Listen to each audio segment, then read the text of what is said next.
Hi everyone, welcome to another episode of the BWAcast. We're happy to have you. Today we're going to be talking about early access and just the concept and how it's going in the games industry. As always, I'm Lax, and today I have with me Hugo. Hello? And so Hugo, early access, I do not like it. Neither do I. I think we can agree on. Just as a whole, but before we go down the rabbit hole of being negative as we tend to do, I'd just like to say that early access does have some merits. If there are a lot of games, particularly experimental ones, that may never get off the ground otherwise that have through early access. As such, I do believe that in rare circumstances, it does have a feasible, point in the gaming ecosystem. I can agree to that. I think it's just nowadays with crowdfunding being, a popular thing to do. It's just that it doesn't even have to be game developers. It could be Kickstarter, Indiegogo. There's an abuse of this crowdfunding. And I think we see it worse in gaming because it's early access and it's almost like a pseudonym for what it should be beta testing. Right, yeah. Rather than doing QA. Exactly. People just release it early and go, hey, guys, pay for this unfinished product. You never see films, books, or like TV shows, like those production companies ask for people to pay for an unfinished product. But for some reason in gaming, it's accepted. And I feel like it started with Minecraft. Minecraft is the ultimate early access story, isn't it?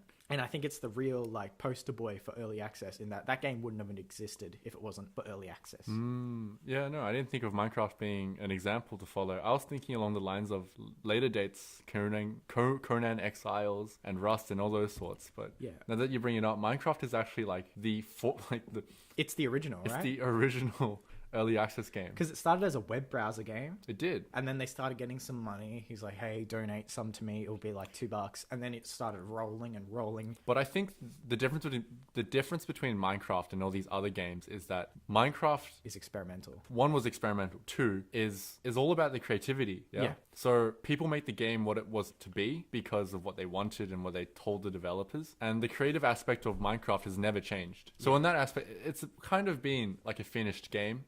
And they've just been adding on what the community wants. Right. I think, though, one of the biggest issues I have with early access is how many failure stories there are. I don't mind there being an early access because ultimately, if you're a consumer and you want this product, even if it's in an early stage, not unfinished, power to you. It's not affecting me. But when you see people invest money into a promise of a game, right? Because they're not investing the money for an unfinished game that it is at that point in time. They're investing money saying, hey, I'm going to pay this $20-$30 because down the line, this game's going to be so much better. And so I'm getting in at the ground floor so I don't have to spend as much, whereas people down the line might have to spend, say, something like $60-$70 to pay for a finished product. And what you see is so often people just dropping. I think the worst abuser of that would be Starship Citizen. I think that's the name of the game. Isn't it still going? That's the thing. They keep Star Citizen or something. Yeah, well, along those lines where they keep on promising unbuilt features or the promise of features which may be implemented and people latching onto that and saying, hey, I want to be a part of this before it comes out. Yeah. But keep going. I think the problem with these early access games is I think maybe the greediness of the developer where they realize these games will be in early access for, let's say, a year. Yeah. And for those gamers who played in the beta testing for a year, by the time it comes out, will have lost interest in the game. Because also, if a game has already been out for so long, how do you drum up hype for it again for when its actual release comes out? But no, just to your point on Star Citizen, just as an aside, I even read an article, I don't know, maybe 3 or 4 months ago, where people who originally were at the ground floor before it became the biggest crowdfunding project ever kind of want their money back because the game it's becoming now is the game that it wasn't. And I think that highlights one of the biggest problems for these early access titles is that for the majority of the developers, they're not like tested developers. They're not like Double Fine, Tim Schafer leaving LucasArts to found his own studio. They're just like guys who are like, hey, I've got this idea, toss me a couple of bucks. And then people will latch onto that idea. They'll give them a couple of bucks and then they might get more than they expected. And so then they're like, wait a minute, now that we have more money, we can actually make a bigger game. And so features getting tacked on and tacked on. And all of a sudden the project becomes unmanageable. Because if you think of Star Citizen, that started with a tiny team. And now it's basically a AAA studio. Just getting that together, the logistics and things like that, and getting people to work together is something that takes a very long time. And even though there's such a big developer team now, because it's still early access, they can be lazy and uncaring and get away with criticism by saying it's not finished. Exactly. And the game has been in development for a very long time. Though I will say there has to be a grace period, because I was reading articles when they talk about setting up studios, adding that many parts together, it really takes maybe even a year until the studio even becomes functional.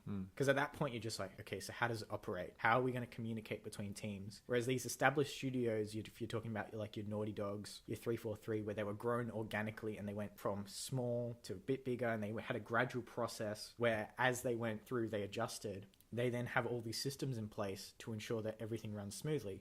Whereas with these early access ones that start off with sometimes, in fact, a lot of the times with one individual who then gets money and then all of a sudden blows up the project into a much larger scope, there's a lot of just logistical and coordination problems that occur. They don't have the skill set to accomplish what they want to now set out to do. Yeah. Like, I think all those original ideas they had would have been fine as a small developer team. And I think, though, there's been kind of a self-correction within the market, because you started seeing all these horror stories of investors, or I suppose they're called investors, but these consumers who have bought the promise of a product for them to just go missing. I think Stomping Lands was a high profile one where, you know, like all these, it was one of those survival sims. Yeah. And, you know, all these features were promised to be added and the developer just went and left. And he just left with all the money that those people had put into it. But they started to now, the consumer, I think, is much smarter now in that they're investing in proven talent. So we talked about... They're investing in games which are basically, they're not finished, but the bug fixes that are being implemented, it's all end game. It's all at the end of the life of the game. I don't even think it's that. It's that it's got a certain name attached to it. Which is? Because, do you remember Mighty Number 9? No, I don't. It's Keiji Inafune, creator of Mega Man, was like, hey guys, give this crowdfunding because I'm going to create a new Mega Man clone, basically. And everyone gave the money. Now, Mighty Number 9 turned out to be a shit game. And one of the biggest things people don't realize is Keiji Inafune, I think, was the character designer, not actually the gameplay designer for the game. So they basically gave it to the character designer and not the people who actually made the game. But that's as an aside. The game was shit, but the game still came out because people that were running it knew how to run a project. Now you're seeing that more and more. I brought up Double Fine with Tim Schafer. They do a lot of their stuff through crowdfunding, and people have faith in them because Tim Schafer has created all these games in the past. Like, he knows how to get it done, and they've got success. Another one that's really good is, do you know the Banner Saga? Yep. Yeah. So that was a team that came together from ex-BioWare devs. I think writers and stuff. And so as part of their pitch, they were like, hey, we came from this established studio, so we know the process of making a game. So now there's a portfolio in place. Yeah, and I think consumers are much smarter after being burned. So maybe early access... Well, actually, I'm now going to walk... I was about to say early access might be heading in the right direction, but I just realized the games and the studios that I just mentioned, they didn't actually do early access. They just said, give us the money for this project, and then they went and made the project. So that kind of conflicts with what I was planning to say. But yeah, I don't know what else. So now there's a difference between... That's no longer early access. That's just crowdfunding.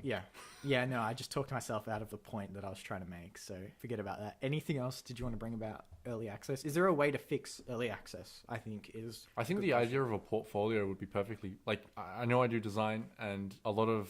You would never ever want a designer to design whatever the hell you wanted if you never saw what they'd made previously. I think, do you reckon it might be better because some of these people might never have made a game before, because you got to start somewhere. But even having like credibility, so if these people must have made something in university or previously in their own spare time, you cannot come out with just a concept. It can't just be a concept, because anyone can think of a concept. Yeah, I think if I was to invest in early access, first I would want a reassurance that if the product doesn't actually reach where they're promising, I want a refund. I know there's a system in place in Steam, I think Greenlight, where developers have to pay $1,000. Did we already talk about it? It was like $100. No, we haven't talked about this, but it was $100. No, it's not 100. It's no, it's being reshifted now. Like, because this is going to be a bit off topic, but Steam Greenlight was the most abused system. Like, there were fake companies built to get votes. So the way Steam Greenlight works is people will pitch their concepts, put it up on Steam Greenlight, and then it'll have to accrue a certain amount of votes for it to be passed and be allowed. I'm not exactly sure, but that's the general process. There were like scam companies, like fraud companies that would just go and get votes so that they would manipulate the system to get their own money.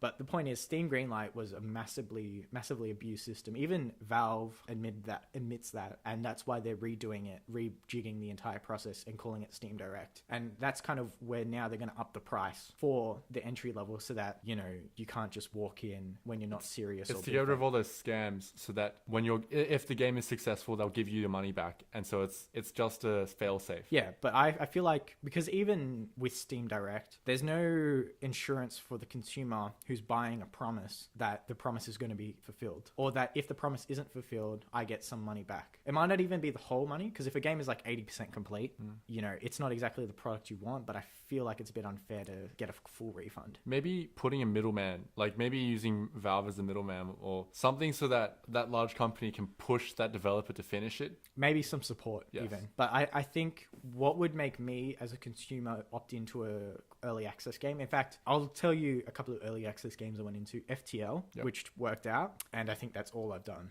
But one of the things I would really like to see for me to opt into another early access is I want to see a proper roadmap with like detailed dates. And I also want to know the size and the amount of people working on the thing. Because if you're just one person and you're like, I'm going to roll out an update every week, I'm like, you can't. There's no way, right? AAA studios don't even roll out updates every week. You know, how often does Overwatch get done? And that's got the support of Blizzard, and all they do is add in like little bug fixes, you know? So I want to see how many people are there and whether or not it's like realistic expectations. Now, if you as the consumer get sucked in by a pipe dream, I think that's kind of your fault. But the fact that you're not able to assess this at all as a consumer, like you're not able to look at an early access game, be like, this is how many people are working on it, these are the people working on it, maybe like what's their background, a bit about them, if they're the first time, you know, do they even know programming, like what's their education. And I know it might seem a bit harsh, but if you're asking someone to invest in a promise, you want to have a bit of, if you think about business investment, right? Like an investor doesn't so the best example of this would be Sony with Hideo Kojima. It's just gaming shouldn't get a pass for shit investment, and for not having that portfolio and having like credibility. They need to have credibility in a lot of other fields of study, and I think just business is the easiest one. No business investor would invest in a company that has no portfolio and is not following up with any of their promises. I suppose that's kind of the crux of it, is that early access, you're not just selling a product to a consumer. People are buying a promise, therefore they're an investor, right? When Sony and Microsoft or any publisher gives money to X studio to then create a game, they're buying a promise, and you are in effect with an early access game are buying a promise. So therefore, if larger companies have forms of protection, say if a contract falls through, this is effectively a contract between the consumer and the developer saying, hey, if this game doesn't get completed, I'm either entitled to a partial refund or a full refund. You know, if the game is just got a few bugs and stuff, I don't think you're entirely entitled to a full refund. But if it's like 50% complete, you can get a full refund on that. Anyway, anything else you want to bring up about this topic? No, I think we've run through it quite well. Oh, good. Well, thanks for joining me, Hugo. It seems to be just us two, as usual. And we'll see you guys in the next one. Bye. Bye.